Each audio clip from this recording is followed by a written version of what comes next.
ಎಲ್ರಿಗೂ ಜಾತ್ರಾ ಮಹೋತ್ಸವದ ಶುಭಾಶಯಗಳನ್ನು ಕೋರುತ್ತಾ ಪ್ರತಿ ವರ್ಷದಂತೆ ಈ ವರ್ಷವೂ ಕೂಡ ಔರಾದ್ ಪಟ್ಟಣದಲ್ಲಿ ಉದ್ಭವದಿಂದ ಶ್ರೀ ಅಮರೇಶ್ವರ ಜಾತ್ರೆ ನೆರವೇರಿದೆ. ಐತಿಹಾಸಿಕವಾಗಿ ಜರುಗುತ್ತಿರುವ ಈ ಜಾತ್ರೆ ಈ ವರ್ಷವೂ ಕೂಡ ಫೆಬ್ರವರಿ 12ರಿಂದ ಫೆಬ್ರವರಿ 16ರವರೆಗೆ ಫೆಬ್ರವರಿ 12ನೇ ದಿವಸ ಪ್ರಾರಂಭಗೊಂಡು ಪಾದಪೂಜೆ ನೆರವೇರುತ್ತೆ. ಫೆಬ್ರವರಿ 13ನೇ ತಾರೀಕು ಭಕ್ತಿ ಭಜನೆ ನಡೆಯುತ್ತೆ. ಫೆಬ್ರವರಿ 14ನೇ ತಾರೀಕು ಸಂಗೀತ ಕಾರ್ಯಕ್ರಮ ನಡೆಯುತ್ತು.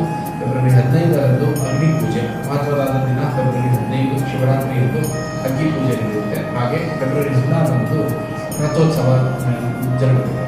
ಸೊ ಈ 5 ದಿನಗಳ ಕಾಲ ಜರುಗುತ್ತಿರುವ ಅಮರೇಶ್ವರ ಜಾತ್ರೆಗೆ ಎಲ್ಲ ಭಕ್ತರು ದೊಡ್ಡ ಸಂಖ್ಯೆಯಲ್ಲಿ ಬಂದು ಅಮರೇಶ್ವರ ದೇವರ ದರ್ಶನ ಮಾಡಿಕೊಳ್ಳಬೇಕಂತ ಮುಂದುವರಿದು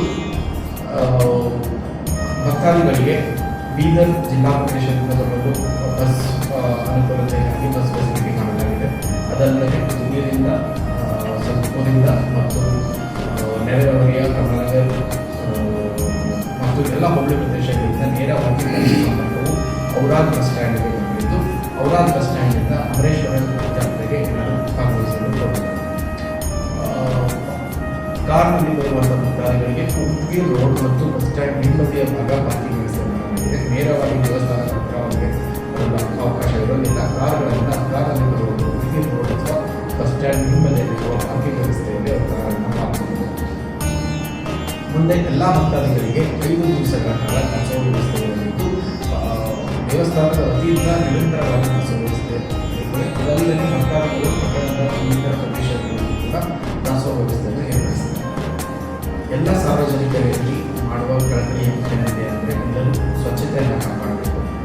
ಪ್ಲಾಸ್ಟಿಕ್ ಮತ್ತು ಇನ್ನಿತರ ತ್ಯಾಜ್ಯಗಳನ್ನು ಅಲ್ಲಿ ಎಸೆದರೆ ನೇರವಾಗಿ ಡಸ್ಟ್ಬಿನ್ಗಳನ್ನು ಎಸೆದು ಸ್ವಚ್ಛತೆ ಕಾಪಾಡುವಲ್ಲಿ ಪಟ್ಟಣ ಪಂಚಾಯತಿಗೂ ಮತ್ತು ತಾಲೂಕಾಡಳಿತಕ್ಕೂ ಸಹಕರಿಸಬೇಕು ಮತ್ತು ಸುರಕ್ಷಿತವಾಗಿ ಒಂದು ಜಾತ್ರೆ ಆಚರಿಸಬೇಕಾದರೆ ಕಾನೂನು ಸುವ್ಯವಸ್ಥೆ ಮುಖ್ಯವಾಗಿರುವುದರಿಂದ ಯಾವುದೇ ಕಾನೂನು ಅಹಿತಕರ ಘಟನೆ ಆಗದಂತೆ ಸಾರ್ವಜನಿಕರು ತಾಲೂಕಾಡಳಿತಕ್ಕೆ ಮತ್ತು ಪೊಲೀಸ್ ಇಲಾಖೆಗೆ ನೆರವು ಕೊಡಬೇಕು.